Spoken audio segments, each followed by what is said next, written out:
Welcome to एडुजोस। एडुजोस में आप सभी लोगों का स्वागत है। इतिहास का ये छठा पार्ट है। इसमें हम प्राचीन भारत में मौर्य साम्राज्य के बारे में पढ़ेंगे। ठीक है। देखिए, अगर अब तक आपने हमारा चैनल सब्सक्राइब नहीं किया है तो रेड कलर का जो सब्सक्राइब का बटन है उसको क्लिक करके सब्सक्राइब कर लीजिए। और अगर आपने पहले से चैनल सब्सक्राइब किया हुआ है तो बेल आइकन को दबाइए अगर आप नोटिफिकेशन नहीं पा रहे हैं तो नोटिफिकेशन आपको मिलता रहेगा जब भी नया वीडियो अपलोड आएगा। ठीक है, चलिए स्टार्ट करते हैं। देखिए, इसमें मौर्य साम्राज्य के बारे में हम पढ़ेंगे। मौर्य साम्राज्य जो है वो मौर्य साम्राज्य के संस्थापक कौन थे? चंद्रगुप्त मौर्य। चंद्रगुप्त मौर्य का जन्म जो है वो 345 ईस्वी पूर्व में हुआ था। इसमें जो है धनानंद जो है ये मगध साम्राज्य के जो थे, जो हमने आपको पीछे बताया था, को चंद्रगुप्त ने हराया था।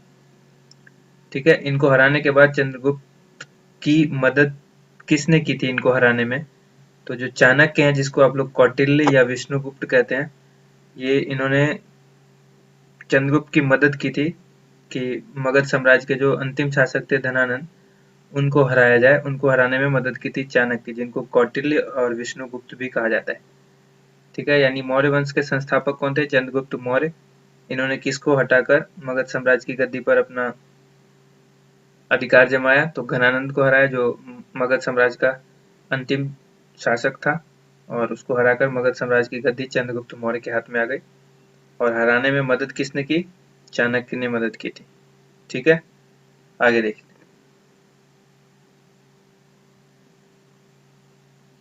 चाणक्य की एक पुस्तक है, आप सबको मालूम है, अर्थशास्त्र। बहुत बार एसएससी के क्वेश्चन में और रेलवे के क्वेश्चन में पूछा जा चुका है ये।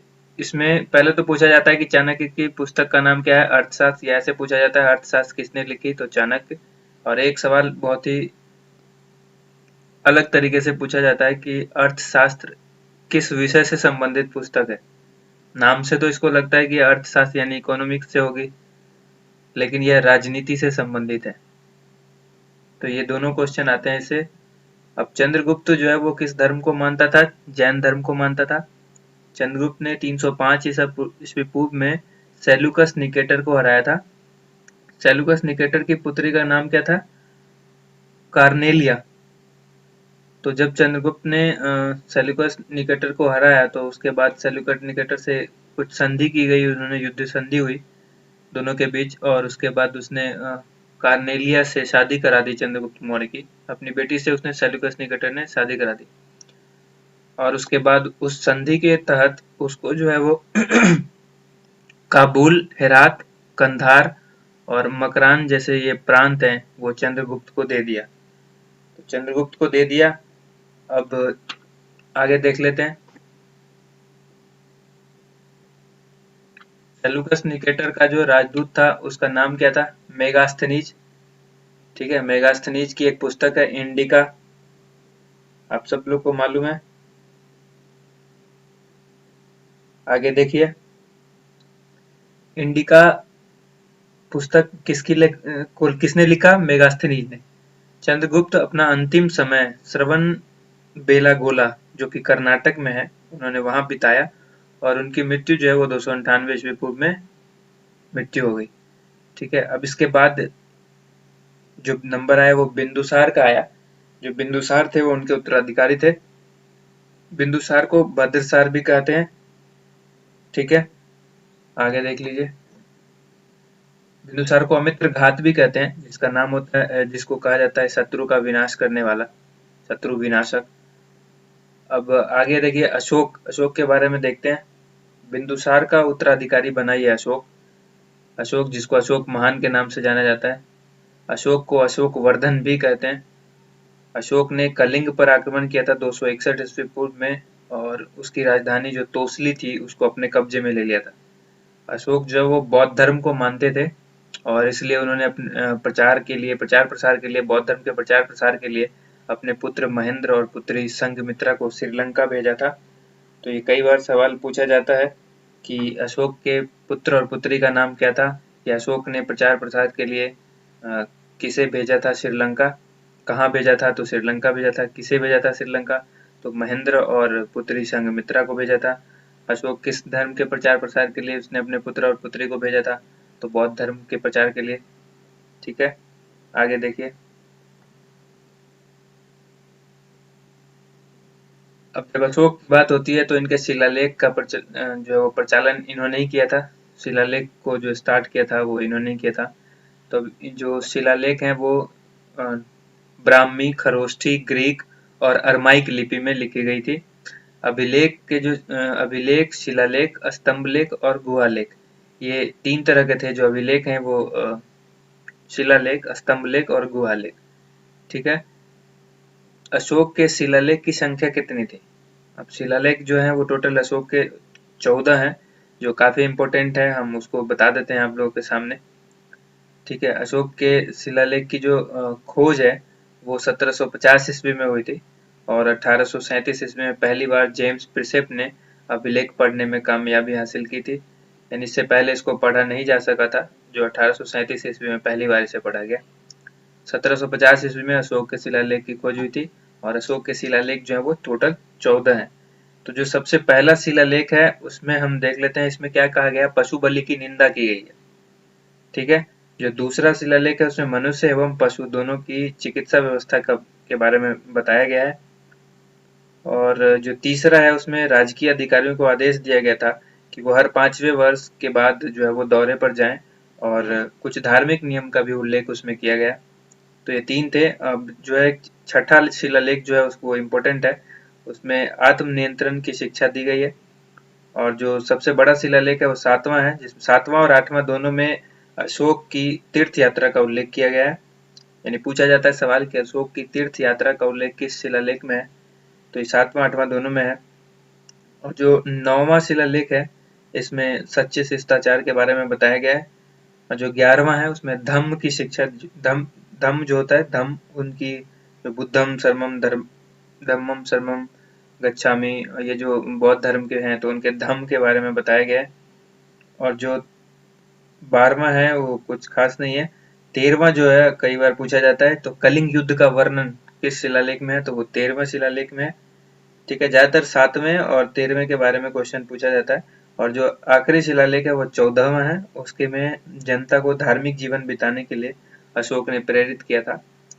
ठीक है, तो ये टोटल जो शिलालेख हैं 14, इनके बारे में बताया हमने। अब आगे देखते हैं।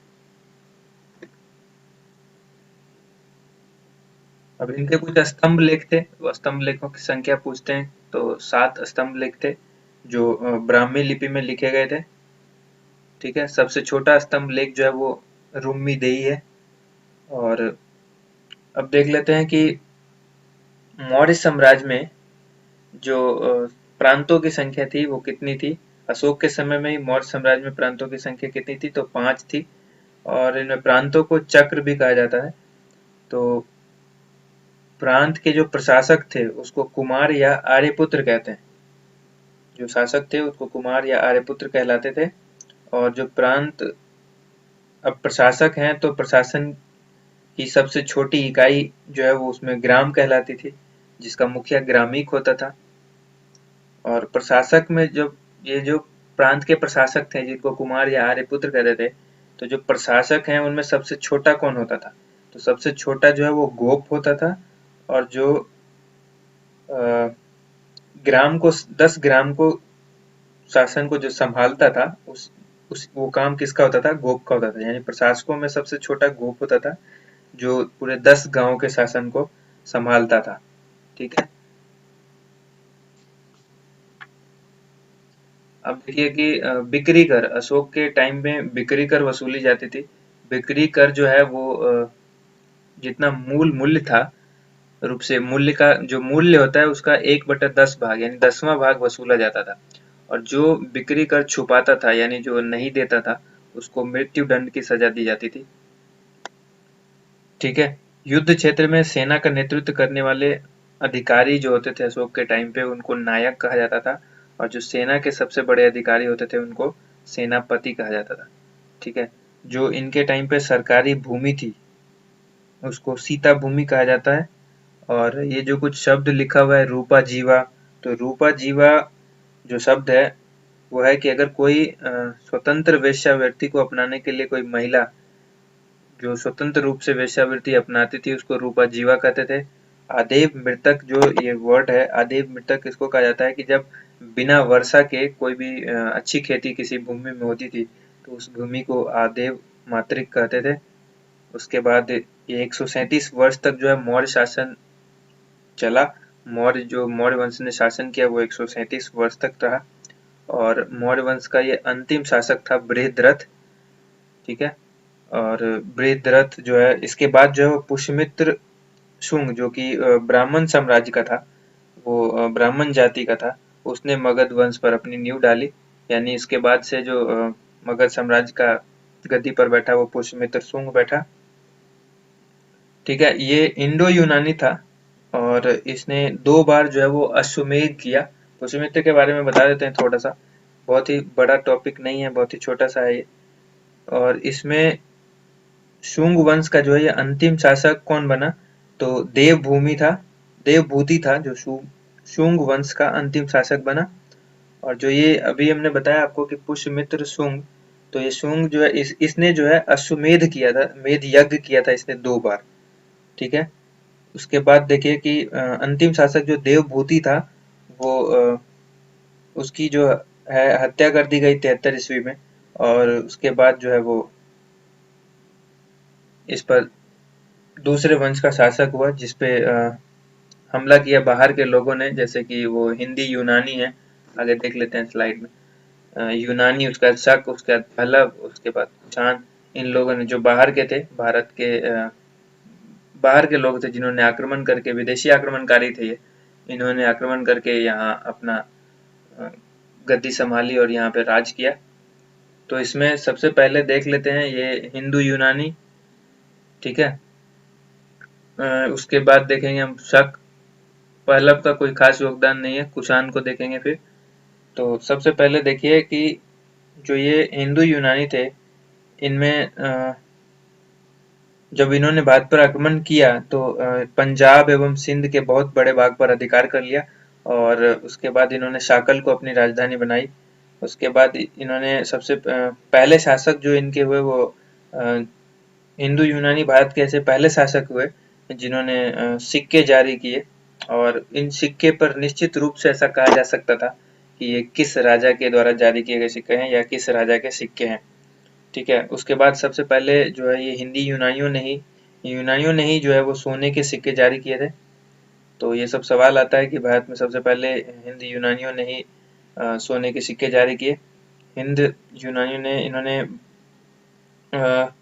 भारत में कांधार कला का जो उदाहरण है वो इन लोगों ने ही चलाई। तो ये पश्चिमोत्तर की सीमा से यूनान की प्राचीन कला चलाई थी कुछ, और जो ये गंधार कला है वो इसी लोगों के द्वारा चलाई गई एक कला का उदाहरण है। इसके बाद आता है बात शक की। तो शक की जो है वो 5 शाखाएं थी। ठीक है, हर शाखा की राजधानी जो है भारत और अफगानिस्तान में अलग अलग भागों में होती थी। तो ये 5 के जो कुछ नाम है वो इस तरह से हैं, अफगानिस्तान है, पंजाब है, जो उसके बाद आपका मथुरा है, उसके बाद पश्चिमी भारत है। उसका देखिए कि शक जो है वो मूलतः कहाँ के थे, वो मध्य एशिया के निवासी थे। ठीक है, ये आए तो थे चारागाह की खोज में, लेकिन यहाँ पर अपना अधिकार जमा गए, शासन करने लग गए। ठीक है, आगे देख लीजिए, इसमें हम आपको दिखा रहे हैं अब कुषाण।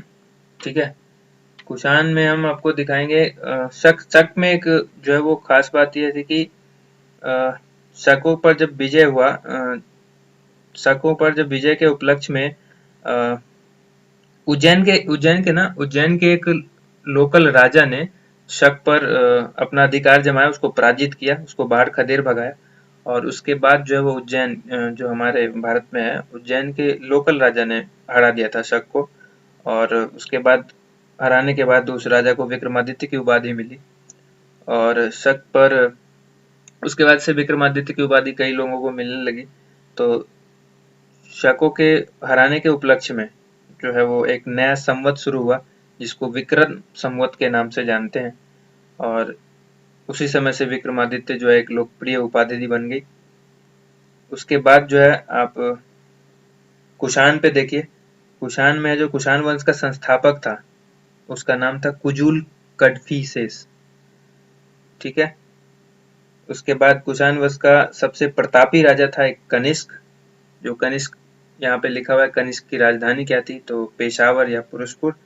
उसका कनिष्क की दूसरी राजधानी थी मथुरा, द्वितीय राजधानी। उसके बाद कनिष्क जो है वो 78 ईस्वी में गद्दी पर बैठा था, और उस टाइम पे उसने क्या किया था कि एक संवत चलाया था, जिस संवत को शक संवत कहते हैं, और आज के डेट में भारत सरकार इस शक संवत को इस्तेमाल करती है।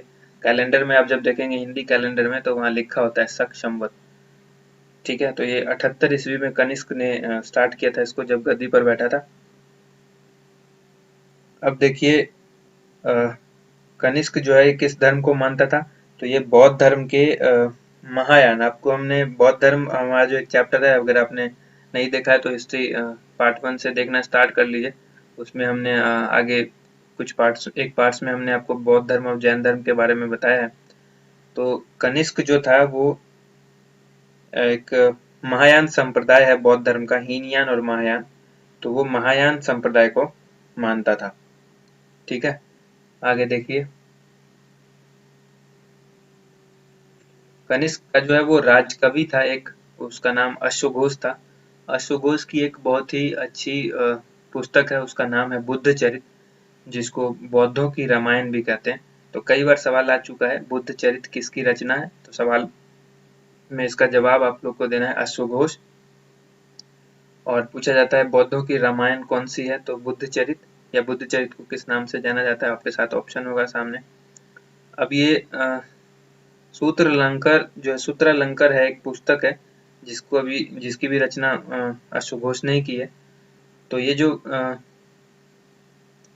कनिष्क के राजकवि थे, और ये जो अश्वघोष हैं ये चरक हैं। चरक को राजवैद्य कहते हैं, जो कि आयुर्वेद से के ज्ञाता थे। इन्होंने चरक संहिता एक पुस्तक लिखी थी। तो पूछा जाता है सवाल इनके भी पुस्तक से, चरक संहिता किसने लिखी, चरक ने लिखी। चरक जो है किसके दरबार में राजवैद्य थे। चरक को आयुर्वेद के ज्ञाता थे, और ये कनिष्क के राज दरबार में थे। उसके बाद आपको सवाल आएगा, ये सभी सारे जो थे ये विभूति थे उनके कनिष्क के दरबार में। जैसे ये अश्वघोष हो गया, चरक हो गया, नागार्जुन हो गया, नागार्जुन भी थे इसमें। तो नागार्जुन को भारत का आइंस्टीन कहा जाता है, ठीक है। इन्होंने इनकी एक पुस्तक है माध्यमिक सूत्र, नागार्जुन की एक पुस्तक है माध्यमिक सूत्र, और इस पुस्तक में नागार्जुन ने सापेक्षता का सिद्धांत दिया था, ठीक है। तो ये जो तीन नाम लिए हमने यही इम्पोर्टेंट है, वैसे नाम तो और भी हैं उनके, विभूति और भी हैं, बट हमने जिन तीन चीज़ों की बात की इनमें काफ़ी जो इम्पोर्टेंट था उसको हमने यहाँ पे आप लोगों के सामने दिखाया। अब इसके बाद हम लोग पढ़ेंगे, नेक्स्ट टॉपिक होगा हमारा गुप्त साम्राज्य, ठीक है, जिसमें हम गुप्त साम्राज्य के बारे में पढ़ेंगे। वीडियो पसंद आया तो आप इसे लाइक कीजिए, अपने हमारे चैनल को सब्सक्राइब कीजिए, और इस एरो के नीचे सब्सक्राइब का बटन है उस पर क्लिक करके सब्सक्राइब कीजिए। Thank you so much.